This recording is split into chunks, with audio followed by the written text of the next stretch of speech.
Morning news India पर आपका स्वागत है। देश का 2024-25 का बजट निर्मला सीतारमण ने पेश कर दिया।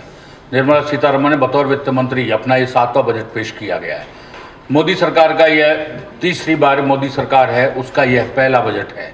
इस बजट के जरिए सरकार ने यह देने की कोशिश की है कि 2047 का जो सपना वो देख रहे हैं और भारत को जो सपना दिखाया जा रहा है जब विकसित राष्ट्र का, उस दिशा के अंदर ये बढ़ते हुए एक कदम है और ये माइलस्टोन का काम भी करेगा। इस बजट में देखा तो यूथ के लिए काफ़ी कुछ प्रावधान किए गए हैं। यूथ के लिए स्किल डेवलपमेंट की व्यवस्था की गई है। किसानों के लिए जो ऑर्गेनिक खेती वाला मामला है उसको फोकस किया गया है। टैक्स स्लैब के अंदर भी काफ़ी चेंजेस की गई, लेकिन मिडिल क्लास को इससे कितना फ़ायदा होगा कितना नहीं होगा ये तो अभी कैलकुलेशन जब इनके सामने आएगी तब आएगा। हम इस टोटल बजट का एक बार 2024-25 के जो टोटल बजट है इसका आज हम विश्लेषण करते हैं। हमारे साथ हैं expert chartered accountant Ashutosh Jhalani. Ashutosh ji, आपका बहुत बहुत स्वागत है मॉर्निंग न्यूज़ इंडिया पर। आशुतोष जी, इस बजट के अंदर यूथ के लिए जो कुछ किया गया है उसको किस दृष्टि से आप देखते हैं? देखिए, सबसे पहले तो यूथ के लिए कई तरह के प्रावधान इस बजट में सरकार ने किए हैं और सरकार ने जो पहले से जो मोदी गवर्नमेंट 2014 में पहली बार आई थी तब से ही एक विशेष फोकस सरकार का यूथ एम्प्लॉयमेंट में रहा है। और ये बजट में हमको देखने को मिलता है कि जैसे मैं आपको बताऊं कि अगले 5 साल में गवर्नमेंट ने इसके लिए करीब 4.1 करोड़ लोगों को यूथ को एम्प्लॉयमेंट देने की कोशिश की, जिसमें करीब 2 लाख करोड़ का खर्चा आएगा। और पहली चीज़ तो इसको सुनने से और इसको बजट में समझने से ही लगता है कि सरकार का फोकस यूथ की एम्प्लॉयमेंट के तरफ है।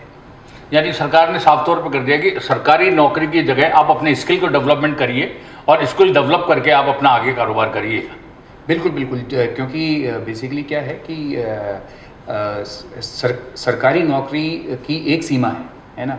उसके बाद सरकार भी अपने डिपार्टमेंट्स में और सब जगह पे हर आदमी को रोज़गार नहीं दे सकती, बट आदमी को आज की दुनिया में एम्प्लॉयबल बनाना भी बहुत ज़रूरी है और उसके लिए स्किल्स की ज़रूरत पड़ती है।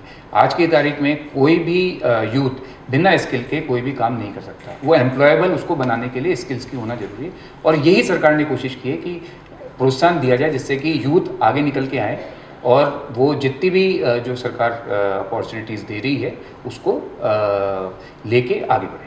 ये जो यूथ के लिए काफ़ी कुछ करने का प्रोविज़न किया, जैसे स्किल डेवलपमेंट के लिए, इसी की दृष्टि के अंदर इसी रेंज में एमएसएमई को भी इससे कनेक्ट कर दिया। जी बिल्कुल बिल्कुल, जैसा कि एक इस बजट के अंदर माननीय वित्त मंत्री ने ये घोषणा की है कि जिसके अंदर जो मैन्युफैक्चरिंग सेक्टर है, मैन्युफैक्चरिंग सेक्टर को आने वाले 4 साल के लिए इंसेंटिव देने की कोशिश की है, जिसके अंदर जो एम्प्लॉयर एम्प्लॉय दोनों प्रोविडेंट फंड के अंदर कंट्रीब्यूट करते हैं उसमें सरकार भी उनको कुछ इंसेंटिव प्रदान करेगी। तो ऐसे ही कुछ एक ऐसे प्रोविज़न है जिससे ये कहना बिल्कुल लाजमी है कि एमएसएमई ही सबसे बड़ा एम्प्लॉयमेंट जनरेटर है हमारे यूथ के लिए और उसको प्रोत्साहन मिलेगा तो ऑब्वियसली इनडायरेक्टली अपना जो रोज़गार है वो बढ़ेगा।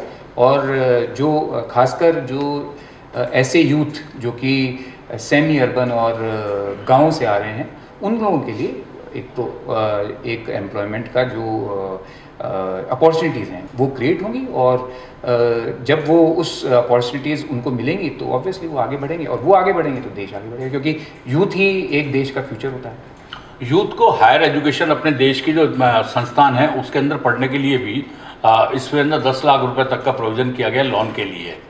इसको किस दृष्टि से देखते हैं कि कितना इसका राहत मिल पाएगी? देखिए बिल्कुल, पहली चीज़ तो हमको ये जानना ज़रूरी है कि ये 10 लाख तक के आज की तारीख में क्या है कि जो अच्छे बैकग्राउंड से या हम वेल टू डू फैमिली से जो स्टूडेंट्स आ रहे हैं उनके लिए तो हर तरह की संसाधन हैं और वो आगे निकल जाते हैं, लेकिन जो मध्यम वर्ग और जो लोअर इनकम ग्रुप के विद्यार्थी आते हैं, बच्चे आते हैं, वो कहीं ना कहीं जो एक पैसे के अभाव में आगे नहीं बढ़ पाते। तो सरकार ने इसमें थोड़ी कोशिश की है अपनी कि भाई 10 लाख तक का जो लोन है उसमें 3% तक का 3% जो लोन का ब्याज है उसमें 3% सरकार देगी करेगी। और सरकार वो ई वाउचर के फॉर्म में देने का प्रावधान करना चाह रही है इस बजट में।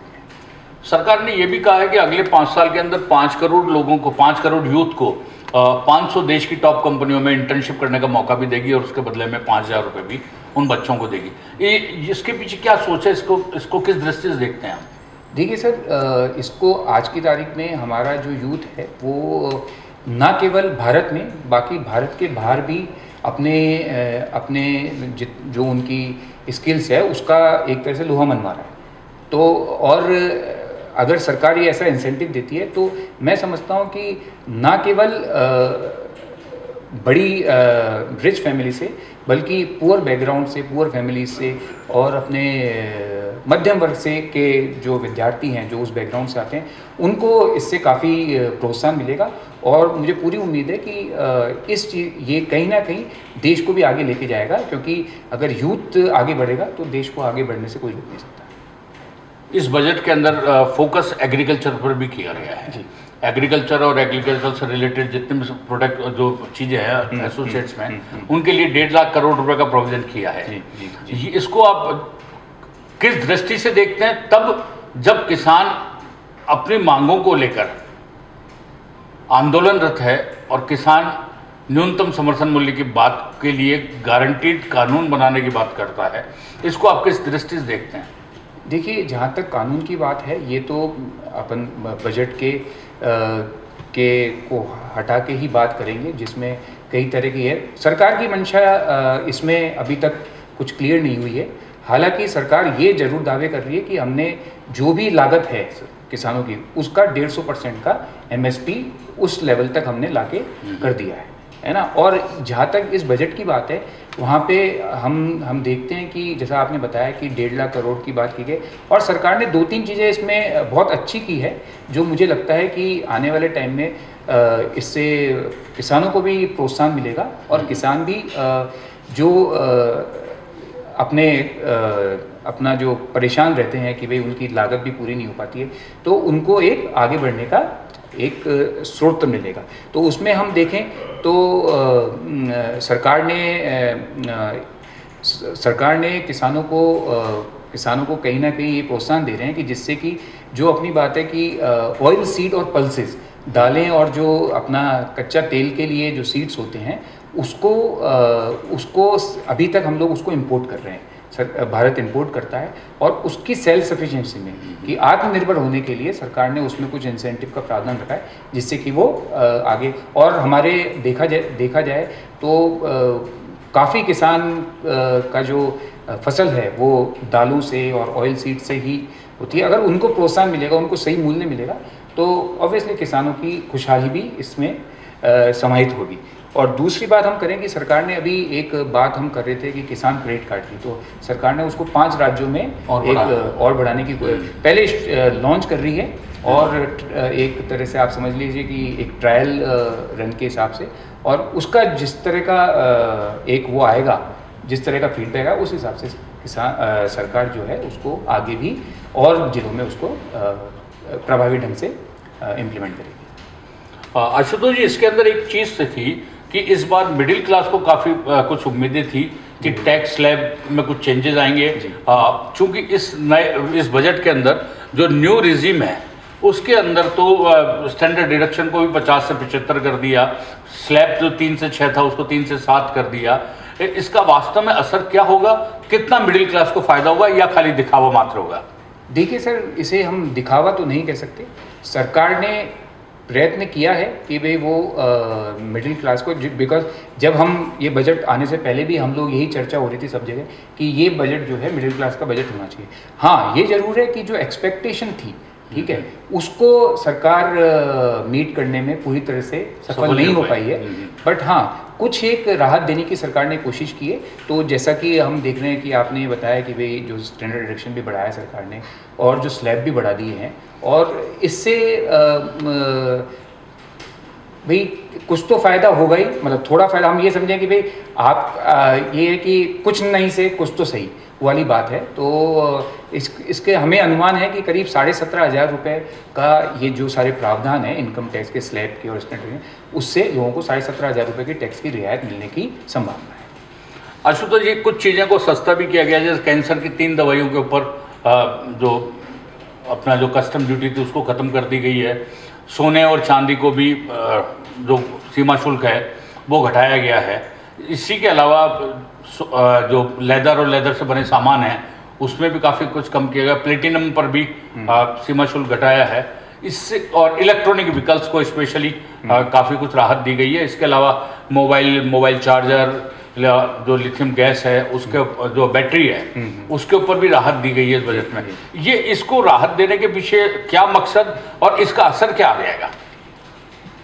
देखिए, पहली चीज़ तो इसका मकसद ये है कि आज की तारीख में अगर हम जैसे गोल्ड और सिल्वर की भी बात करते हैं तो ये तो किसी से छुपा नहीं है कि भाई आज भारत की जनता या भारत में इसका इस्तेमाल सबसे ज़्यादा होता है।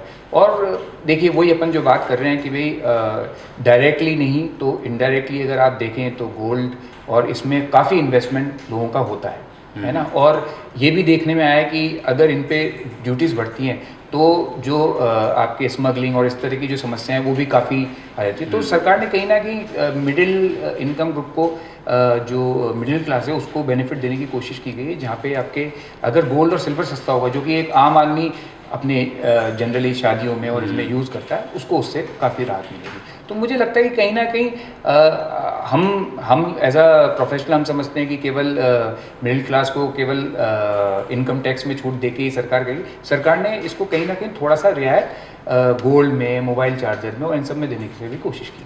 ओवरऑल में देखें तो टोटल बजट पर अब आप क्या कहेंगे? फिर बजट समावेशी बजट है।